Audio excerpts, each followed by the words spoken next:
Umiiyak ka na naman, Mika. May humawak sa ulo ko at tiningala ko ito.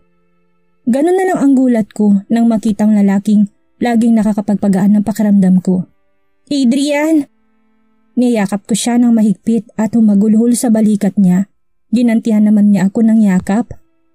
Hinalikan niya ang noo ko at pinunasan ng mga luha ko. Pinaiyak ka na naman ng kapatid mo? He asked me. Yumuko na lang ako. Hindi naman sa ganun. Micaela, pagtatakpan mo pa talaga si Lance? Galit niya sabi. Umiling naman ako. Kasalanan ko naman eh. Alam mo na, hindi naman kasi dapat talaga ako. Hinawakan ni Adrian ang kamay ko at tinignan ako. Helga called me. Ngayon ko lang nalaman lahat na nangyari. Ano ka ba naman, Mika? Nasisiraan ka na ba? Bakit mo ginawa yun? Alam mo naman na mahal ni Lance si Sarah, hindi ba? Sinasaktan mo lang yung sarili mo sa ginagawa mo. Mahal ko siya, Adrian. Ayaw ko siyang masaktan kaya nagpanggap akong si Sarah. Hindi ko naman inisip na aabot sa ganito. Hindi ko naman alam na masasaktan ko siya. He held my shoulders and looked at me. At nasasaktan ka na, Mika. Nandito naman ako. Ako na lang kasi. Wag na lang si kuya. Ako mahal kita. Matagal na. Adrian. Pagpigil ko sa kanya, I know Adrian's feelings for me. Hindi itong unang beses na sinabi niya ito. But I am already married, sort of to his brother. And I love Lance. Micaela! Napalingon ako sa kabilang daan. Nakita ko si Lance na pababa sa itim niyang Ferrari. Inilang hakbang lang niya ang daan at hinila ko palayo kay Adrian. Kuya. Adrian addressed his brother. Humigpit ang hawak ni Lance sa akin. Anong ginagawa mo dito, Adrian? Di ba dapat nasa Europe ka pa? Pasimple akong dinala ni Lance sa likuran niya. Nakita ko naman ang pagtim ng bagang ni Adrian. Umiiyak si Mika. Stop calling her that. Tumawa lang si Arvin saka lumapit kay Lance. Tinapik nitong balikat niya. Umiiyak ang asawa mo nang makita ko siya, kuya. If ever I see her cry again, because of you, itong pinapangako ko, aagawin ko siya sa'yo. Lance jaw tightened at kiniwalayuhan niya ang kapatid niya. Lance! Awat ko pero parang walang narinig ang asawa ko. Subukan mong gawin yan at sisiguraduhin ko sa'yong kakalimutan kong kapatid kita. He hissed.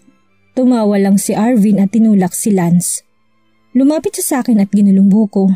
So ulitin, Mika, yun lang at naglakad na siya. Pero bago pa siya makasakay sa kotse niya ay sumigaw muna siya. I love you, Micaela! And that pulled the last straw of my husband's patience. Lance ran to him pero pinatakbo na niya ang kotse nito. Agad kong hinabol si Lance at hinila pasakay sa kotse. Lance, ano ka ba? Tumigil ka na nga! Sabi ko sa kanya. Hinila niyang kamay ko and pinned me to the car. Iniwan kita sa garden. Akala ko nandun ka lang. Nalingat lang ako sandali. Kasama mo na si Arvin? Paratang niya sa akin. Nalaki naman ang mga mata ko. I wanted to think kaya naglakad-lakad ako. Pagkatapos kasi na sinabi mo sa garden, lumuwag ang pagkakahawak niya sa akin. Nilapit niya ang mukha niya. I could already smell his scent.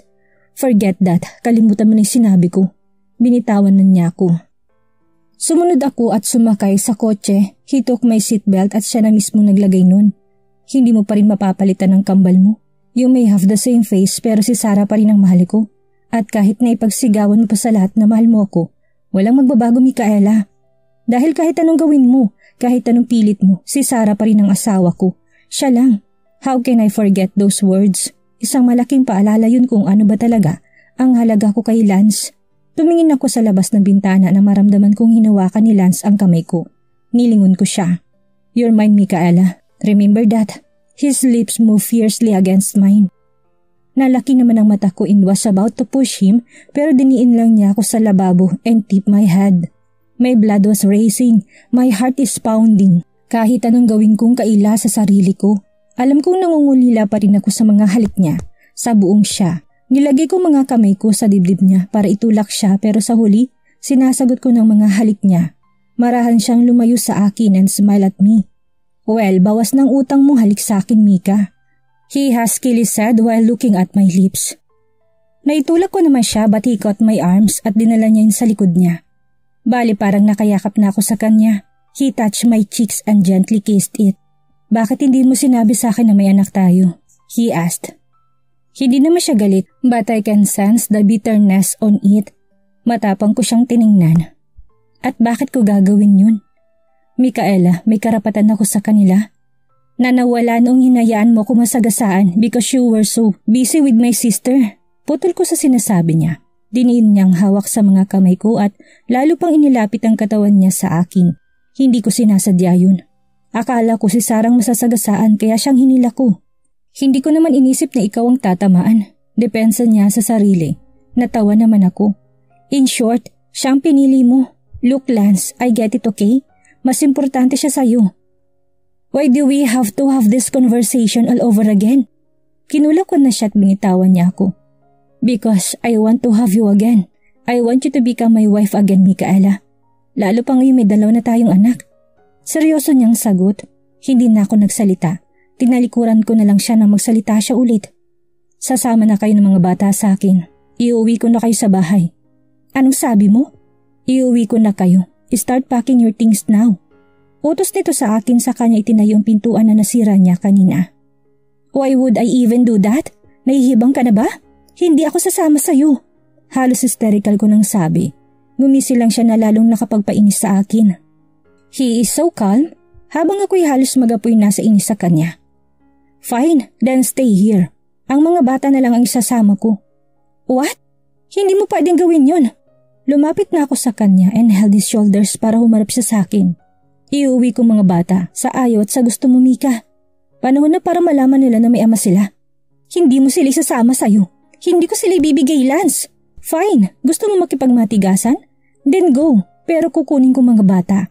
Tinalikuran naman niya ako at naglakad na papunta sa kwarto ng mga bata na hinarang ko siya.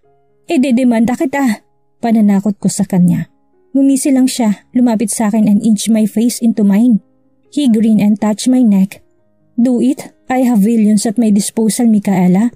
Kahit hostisya kaya kong bilhin. Baka ako pang kampihan ng korte sa gagawin mo. Ikaw rin. Ikaw lang din ang matatalo sa larong sisimulan mo. He warned me. Nalaki naman ang mata ko. Bakit ko ba nakalimutang isang bentakort ang nasa harap ko? He's ruthless. Alam kong kaya niyang gawin na lahat ng sinasabi niya. Alam ko rin na kapag nangyari yun, makukuha niya sa akin si Carlo at Amela. Hindi ko pwedeng pabayaan ang mga anak ko sa poder niya. Baka saktan niya sila. Unti-unti naglaglag ang mga luha ko na kanina ko pa pinipigilan. Bahagyang lumambot ang mukha ni Lance. I hate you. I really hate you. Bulong ko sa kanya. He smiled bitterly bago pinagdikit ang mga noo namin. Don't worry, Mika. I feel the same way. I hate myself too. Wala na akong nagawa kung hindi ang sumama sa kanya pa uwi. Dinala na rin niya mga bata kasama namin. Pati na rin lahat ng gamit ng kambal. Pat thought that I was crazy dahil sa ginagawa ko. Pero I don't have any choice. Alam kong ilalayo talaga nilang sa akin ng mga bata kapag hindi ko siya sinunod. At kahit ayaw ko man, kailangan kong tiisin na makasama siya. Eliza thinks that I did the right thing. Panahon na daw para malaman ng mga bata na may ama sila. Isa pa, lumalaki na sila at kailangan na nila ng buong pamilya. Napasulyap ako kay Lance and he was wearing a smug smile on his face. Hindi kami nag-uusap. The only conversation we had ay tungkol sa mga kambal. Tinanong niya ako kung kailan sila pinanganak. Sinong nauna at marami pa. He was almost teary-eyed habang nagkakwento ko kanina, kaya minabuti ko na lang natigilan ng pagkakwento.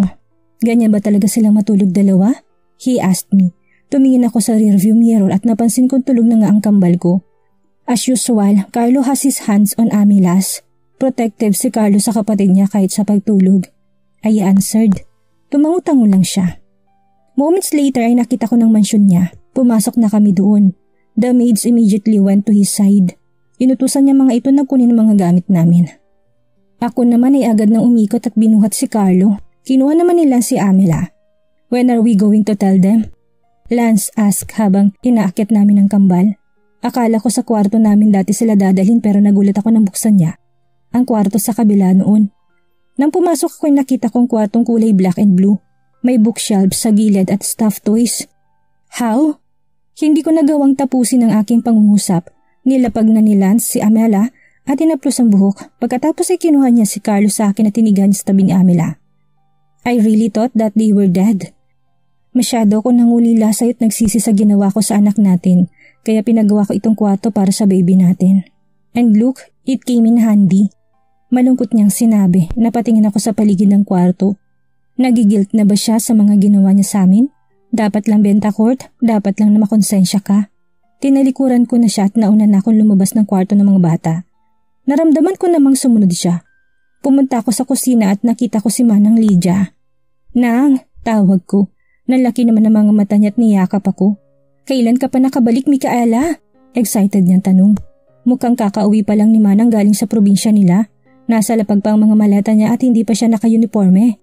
2 linggo na ho, sagot ko. Pinaghain niya ako ng gatas at nginitian ko na lamang siya. Sigurado masaya ng alaga ko't nandito ka na, komento ni Manang. Tumingala ako sa sinabi niya. Po, iha, wag ka na ulit aalis ha? Lumaban ka na? Iniwan na ako ni Manang at nagtuloy na siya sa kwarto ng mga katulong. Tinitigan kong gatas at nag-isip. Ano nang kahihinatnan ko niyan? Will Lance do the things he did to me 7 years ago? Will he treat me badly again? Will he treat my kids badly too? Sana wag naman. Mukhang mahal naman niya ang mga ito. Micaela, kakain na. I pop my head. Mula sa pagkakasandal, hindi ko alam na napaidlip na pala ako sa kusina. Bakit hindi ka sa kwarto natulog? Hindi ko na lang siya pinansin. Nakita kong kambal na naglalaro kasama ng ilang maids. Napansin ko rin si Manang na pasimpleng nagpupunas ng luha niya sa mata. Lumingon ang mga anak ko sa akin at tumakbo sa direksyon ko. Mama, why are we here? Tanong ng babae ko. Are we going to live here? I gape at Carlo sabay ngiti. Hanggang ngayon hindi pa rin ako sanay na naririnig siyang nagsasalita. Yes, little buddy. Dito na tayo titira, Lance said. Umupo rin siya sa tapat ng mga bata. Why? Wala na ba tayong house, ma? Amila asked again. Pumunta si Carlo sa gilid ni Lance at kinurot ang pisngi. Ikaw yung kanina, he said. Kinarga naman siya ni Lance. Ma, sino siya? Amila asked. Tumingin si Lance sa akin. Tumango naman ako. Amela, remember yours and Carlos' Christmas wish to me? Tumango lang siya. Dad, Carlos said. Lumunok si Lance at kinakabang tiningnan ako. Well, Santa said, dahil mabait daw kayo, he would give you a dad just like what you wish. Nalaki naman ang mga mata ng kambal. Really, ma? Nasaan po? Amela asked. Lumapit na si Lance sa kanya at niyakap silang dalawa.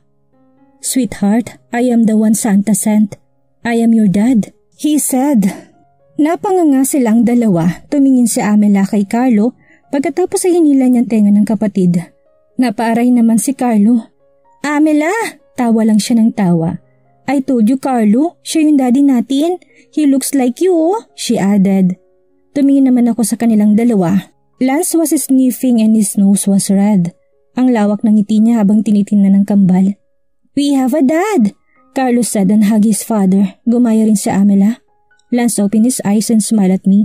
Thank you, Micaela, he said. Tumango na lang ako. Anything for the kids. Nagyakapan lang ang mag-ama ko habang tinititigan ko sila.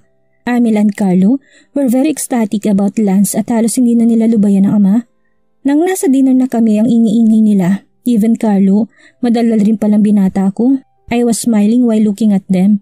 Nang biglang mapadakong tingin ni Lance sa akin, nagpatuloy sila sa paglalaro hanggang sa mapagod silang tatlo. Kapag magkadikit silang dalawa na paghahalataan ng pagkakahawig nila, I pouted. Even Amela's eyes galing rin kay Lance. Wala nang tinira sa akin. Saan ako matutulog? Tanong ko sa kanya pagkatapos ihiga si Amela sa kama. Tinitigan niya ako na para bang may 2 ulo ako. Sa master's bedroom, saan pa ba? Doon ka sa tabi ko. He simply said, napatayo naman ako and was about to say na matutulog ako sa isa sa mga guest room na tinasan niya ako ng daliri. Hindi, nila ko lahat ng guest room dito. Sabi pa niya, nag-cross arms ako at nagtaas ng kilay. Sa couch na lang ako matutulog, sabi ko. Lumabas na ako pero hinabol niya ako at pinigil ako sa siko. Bert, he shouted the driver's name. Agad naman tong lumapit. Kunin niyo lahat ng couch, sunugin niyo lahat, wala kayo titira. Sabi niya saka ko hinila. Nagsimula namang maglabasan ng mga maids. Maya-maya lang parang may malaki ng bonfire sa garden namin. That was from Paris, sabi niya sa tabi ko habang nakatitig sa mga couches na sinusunog. What? Bakit masinunog? Ang mahal niyan. Namusa lang siya green. Humiga na siya sa kama. If I would not do that, sa couch ka matutulog. Gusto ko sa tabi kita. I gritted my teeth. Nakakaasar ka, Bentacourt? Lumapit ako sa kama at kumuha ng unan at kumot. Pumunta na ako sa sahig at naglatag na nang nakita kong ginagawa rin niya yun. Ano na naman, Lance? Sigaw ko sa inis. Baby, kahit saan ka matulog, kahit sa garden pa yan. Tatabi ako. I just wanted to sleep beside my wife for the first time in 7 years, so please, pagbigyan mo na ako. Tininan ko siya then I sighed. I threw the pillow on him. Saka umakyat na sa kama, nakangisi naman siyang sumunod sa akin. Tatabi ka din pala sa akin, ang dami mo pang arte. Sabi niya, pinandilatan ko nga siya. He raised his hand and stole a kiss from me. Ang ganda mo. Good night.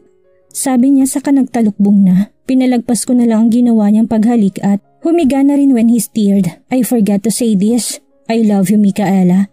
Good night ulit. My heart skipped a beat. Hinarap ko siya at nakangiti siya pero nakapikit. Sinubukan ko na ring matulog and that is how my first night as Mrs. Lance Bentacourt went. Nagising ako sa mabigat na bagay na nakaramdam ko nakapatong sa balakang ko't bewang. I tried moving dahil sobrang init ng nararamdaman ko. Nang biglang humigpit ang kapit sa akin ng unan, I just sighed. Teka lang, bakit pala nandito ako? Pinilit kong buksan ang mga mata ko at nabigla ko sa nakita ko. I have a man in my room. May lalaki sa kwarto ko. Ah! I look at the man at nagulat ako na makita ko si Lance sa harap ko. Saka ko lang naalala na inuwi pala niya kami ng mga bata. I was about to calm down na may mapansin naman ako. What the heck, Micaela? Asik ni Lance sa tabi ko at kinusot-kusot pa nitong mga mata niya. I look at him wide-eyed at nakita kong wala siyang suot na kahit na ano. Bakit ka nakahubad? Turo ko sa dibdib niya habang pumupula ng pisngi ko. Ano? Hindi naman ah. Tapos tinas niyang kumot at pinakita niya sa akin ng boxer shorts. Agad kong tinakpan ang mga mata. Manya ka talaga. Ano? Tumigil ka nga, Mika. Binato ko siya ng unan. Noong tumabi siya sa akin kagabi, may t-shirt pa siya. Sigurado ko.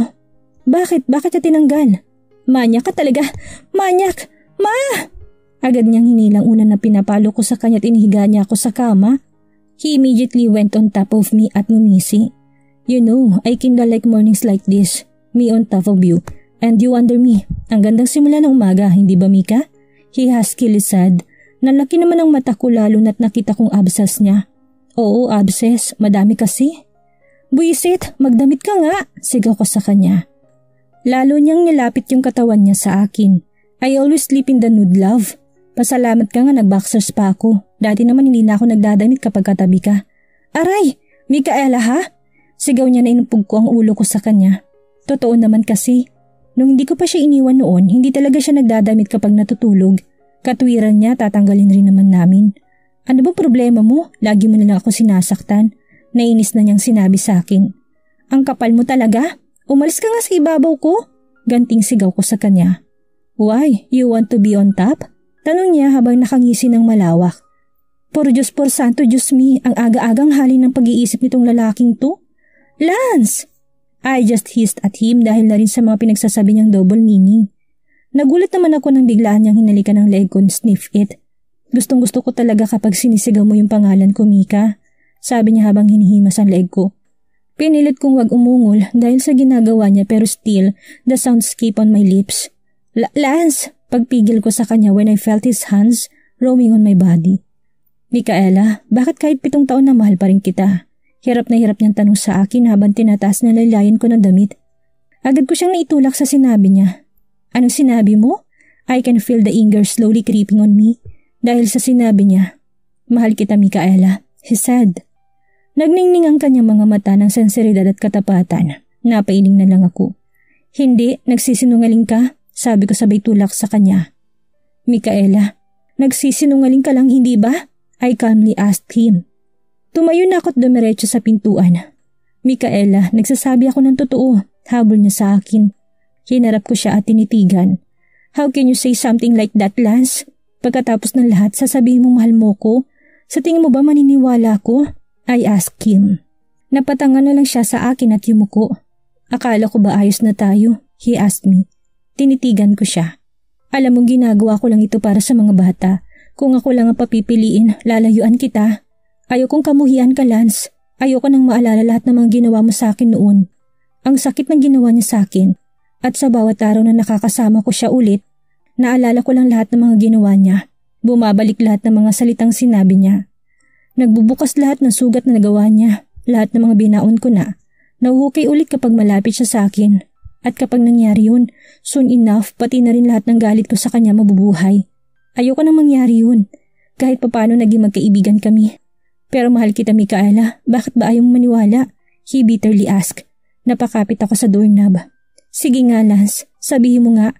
Maniniwala ba ako sa'yo kung sa bawat araw na magkasama tayo noon, pinagsasalitaan mo ko ng masama? Tinatawag mo kong tanga, bobo, walang kwenta at kung ano-ano pa. Uuwi ka na may dalang babae na parang wala kang pakialam sa nararamdaman ko noon. Ginagamit mo ko kapag nagsasawa ka na sa babae mo.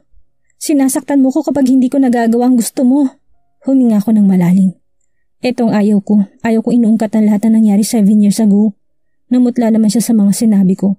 Stop it, he hissed at me. Paano ko maniniwala sa'yo kung sa bawat araw na magkasama tayo, pinapamukha mo sa akin na isa lang akong kapalit ni Sarah? That I am just an alternative, a second best, a replacement, na si Sarah lang ang kaya mong mahalin. Ilang beses ko ba sinabi sa'yo mahal kita, Lance? Pero ilang beses mo rin ba akong tinulak palayo? Hindi mo ko masisisi dahil nung panahon na si Sarah ang pinili mo. Yun din ang panahon na pinili ko na yung sarili ko. Kinalimutan na kita, I told him. I felt the single tear escape my eyes at tinalikuran ko na siya. Hindi mo na ba ako mahal? Tanong sa akin na ikinatigil ko sa kinatatayuan ko. Marahan akong tumawa. Hindi na, kahit kailan hindi na. I answered at lumabas na ng kwarto. When I opened the door, I saw Helga standing in front of Lance's room and was about to knock. Ate? Helga? Pareho kami napasigaw sa sayat ni yakap ang isa't isa. Sinara ko ng pintuan, left Lance inside. Hindi ako sigurado kung tamang nakita ko, pero nakita ko may pinunasan si Lance sa mga mata niya bago siya tumalikod ulit. Nagpahilan na ako kay Helga sa kung saan man niya ako dinala. Anong ginagawa mo dito, ate? Helga asked me na makarating na kami sa garden. Kayo na ulit ni Lance? Tanong na naman niya. Umiling lang ako. Bakit nandito ka? Kasi, Mama, si Carlo tinulak ako sa kama. Umiyak na lumapit si Amela sa akin habang hila-hilang isang unan. Nasaan siya? Tanong ko sa babae ko at saka kinandong. Na kay Daddy, sabi ni Amela sa yumakap sa akin at nilarong buhok ko. Tumingala siya at nilingon si Helga. Oh, I forgot about Helga. Helga, this is my daughter, Amela. Amela, she is Tita Helga. Sister siya ni Daddy, I explained to my little girl. Agad siyang bumaba sa akin at lumapit kay Helga. You're pretty? Ngumiti si Helga sa kanya sa katumingin sa akin. May anak kayo? She said, accusingly almost. Para bang nagagalit sa akin dahil tinago ko mga bata na matagal na panahon. I was about to answer her when Carlo kissed my cheeks. Morning, Ma, he said and gave me a flower. Nagtaka naman ako sa inasta niya. Sabi ni Dad, gift ko daw sa'yo. Pati yung kiss ko galing rin sa kanya, Ma, he said sa umupo sa tabi ko. Namula naman ako sa ginawa ng anak ko. Tatanungin ko pa sana siya pero lumapit si Amela sa kanya saka siya sinapok. Aray, Amela! Hinulog mo ako sa bed! Palatak ni Amela. Carlo just pouted and crossed his arms. Alam ko hindi niya papatulan si Amela. I taught him that. He is the big brother. Kailangan niya magpasensya sa kambal niya. Maliit kasi yung bed kaya nahulog ka, he answered. Natawa naman kaming dalawa ni Helga. Don't worry, bibili ako ng bed niyo mamaya. We'll go shopping today, okay? Lance said from out of the blue. Tumayo si Helga sa kanilapitan ng kuya niya sa kami sinabi. Tiningnan ko na lang ang kambal ko na tinawag ako ni Lance. Pinapagbihis niya ako dahil aalis daw kami. Si Helga na lang daw ang bahala sa kambal. Hindi ka ba sasama, Mika? I asked her.